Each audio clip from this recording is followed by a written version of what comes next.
Okay. No, I think this is like fun. It's like fun.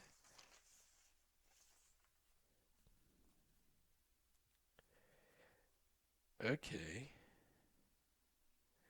Right. So let's say I have this problem.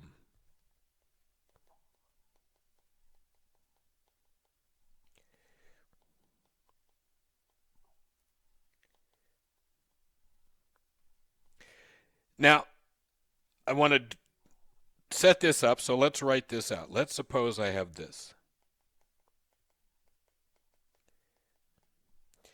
And I have subject to 1200 is greater than or equal to x plus y. Okay? I'm still going to write it out like this.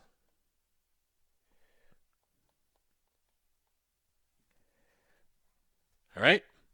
I can stick an S out there if I want. But me no gonna do. Me gonna do it this way. Okay? Is everybody clear on that? This is the way I write the problem out. But then when I get ready to do the math, I do it so it looks exactly like our old school problem. Okay? So then I need to find u of x, which is going to be 6x plus 12y, yes, minus lambda, but that's going to be less than or equal to 0. I'm not going to put an equal sign there. I'm going to put less than or equal to. Now I'm going to say uy equals 12x plus 6y minus lambda, and that's less than or equal to 0.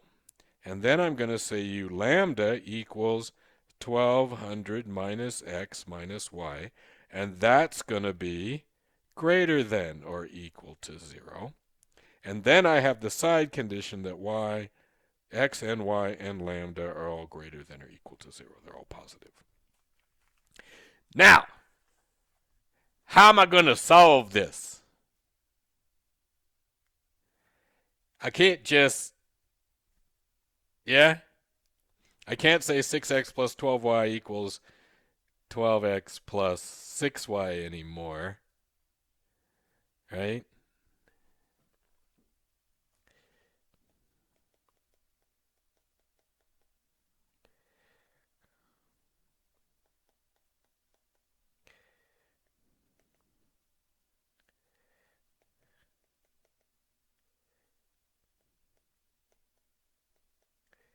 Minus lambda is less than or equal to 0. I can't just say that 6x plus 12y equals 12x plus 6y. I can't anymore, right? Because if I rearrange this, I get ux, right? 6x plus 12y is less than or equal to lambda, and 12x plus 6y is lambda. And 12x plus 6y is less than or equal to lambda. Well, so that's less than lambda and that's less than lambda. That doesn't make them even, right? If lambda is, 20, well, that could be 11 and that could be 15. Right? I can't be solving this the way we used to solve it, these things. I can't. Okay? So we solve it using some kind of a search. Right? So it might be what we call a grid search, where we lay out probably what we're going to do is solve this, right? We're going to solve this a couple different ways. We're going to look at boundary solutions. That means we're going to set a bunch of things equal to 0 instead of, if it's greater than or equal to 0 or less. We're going to set things equal to 0 and solve. And then see what numbers we get, and then look at the pattern, and then try to... You with me? All we're going to do to solve these things is to search through the whole meaning of life. And we're not going to actually right? So we might solve this. We might actually solve this without the constraint too, right? We might cut the constraint off entirely, solve it without the constraint to see what we get, and then start solving it with the constraint.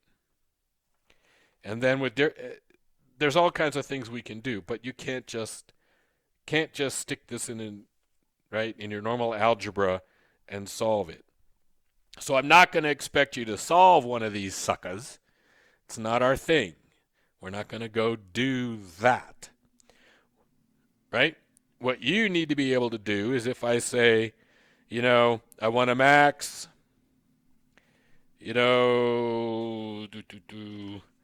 what would be, I swear I have an example here.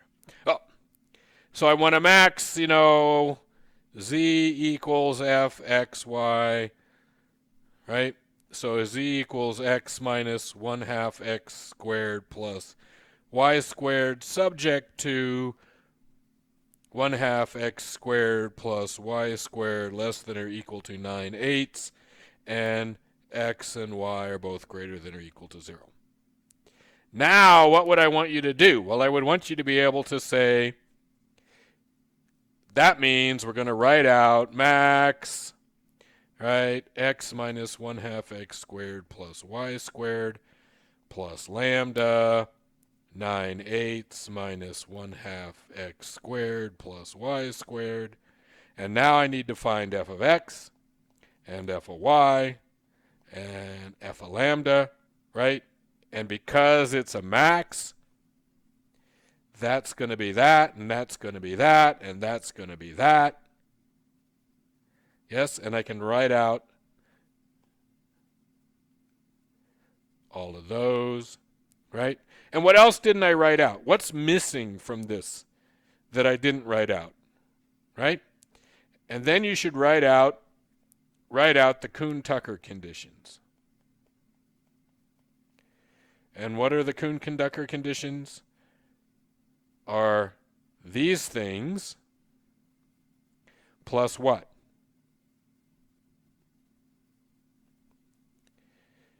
X times u of x equals 0, y times u of y equals 0, and lambda times u of lambda equals 0. So we add that. And what does that tell us? That we kind of know we can kind of boundary our solution, right? Because either x is 0 or ux is 0. Either y is 0 or uy is 0. Either lambda is 0 or u lambda is 0. Okay? So we can write all this stuff out. That's what I want you to be able to do, not to solve it, because nobody in their right mind tries to solve these things. Okay? No? Trust me on that. Well, we solve them, but we, no.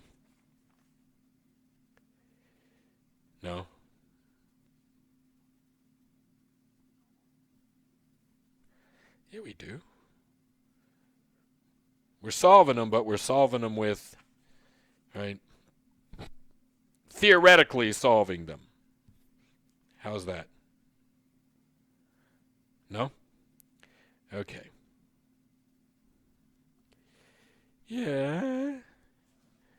Yeah. No? Yeah.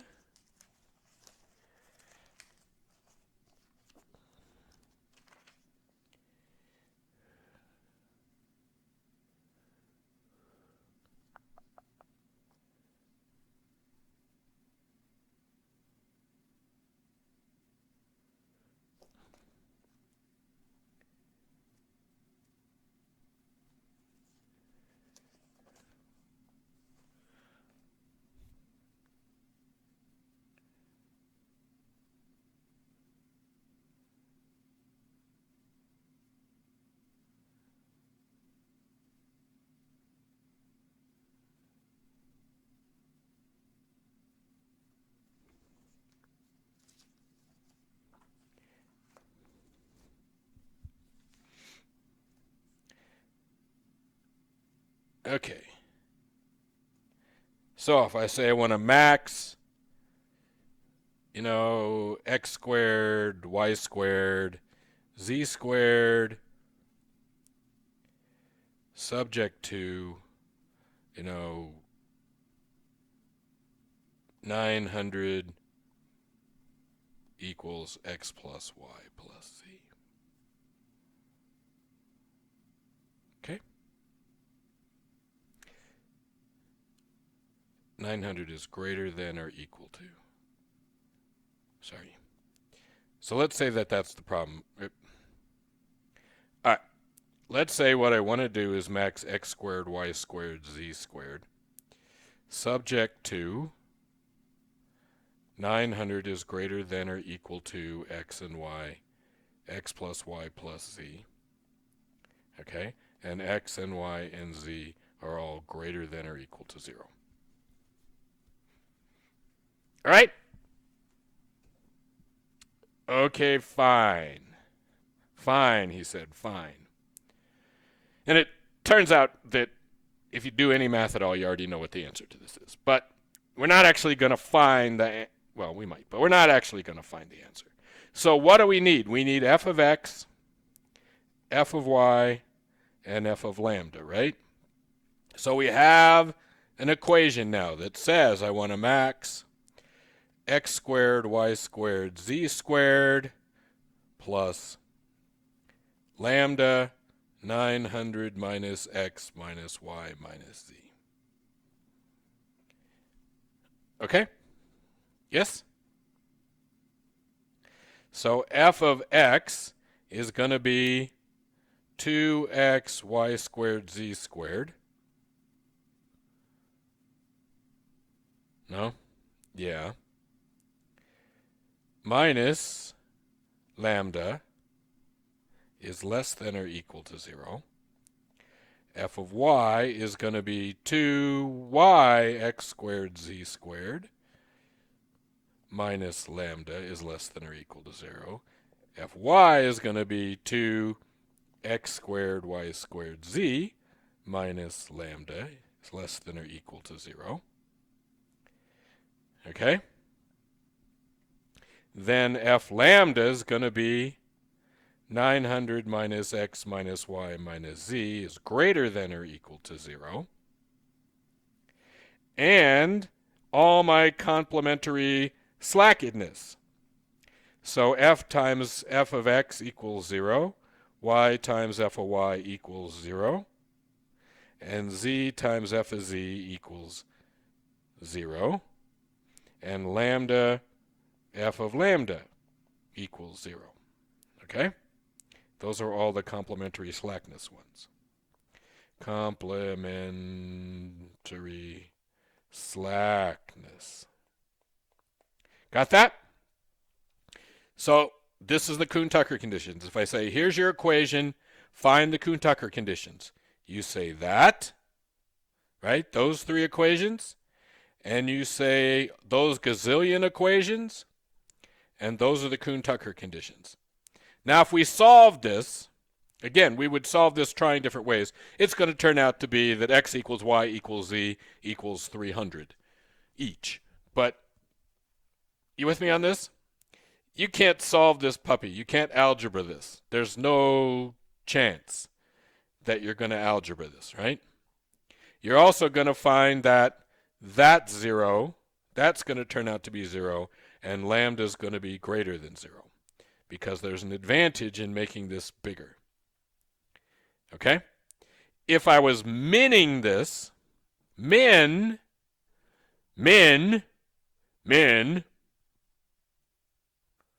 yes, min, x squared, y squared, z squared,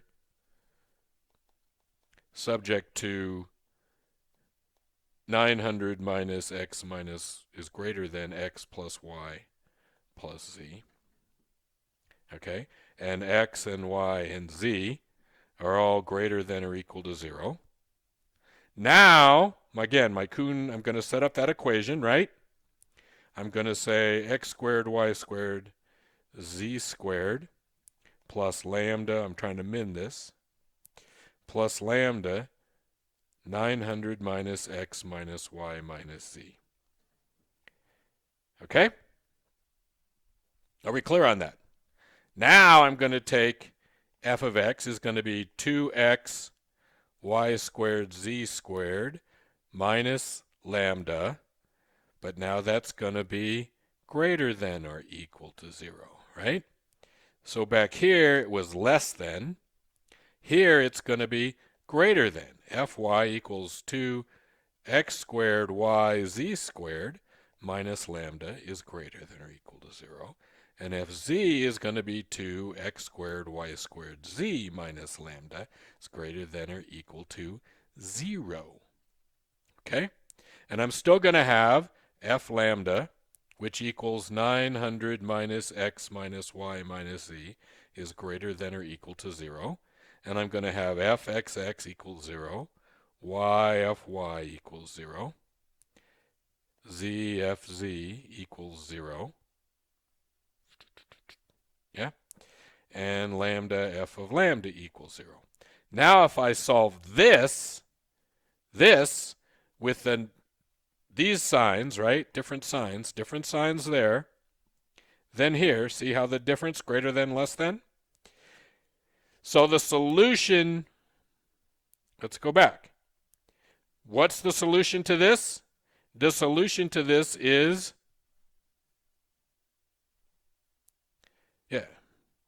to max this, the solution is x equals y equals z equals 300. Okay? That's the max solution, which I get because I've got these signs in here. If I do this and generate this, now the min is going to be x equals y equals z equals 0. Okay? So the fact that I've got these greater than or less than signs forces the outcome. I'm picking ahead of time whether I'm trying to find a maximum or a minimum. Is everybody with me on this? I'm picking ahead of time whether I'm trying to find a max or a min, and I'm going to get different results because here I've got the greater than signs, and here I've got all of these less than signs. Okay? Is that good? Yeah. Yeah. Fun. Go practice.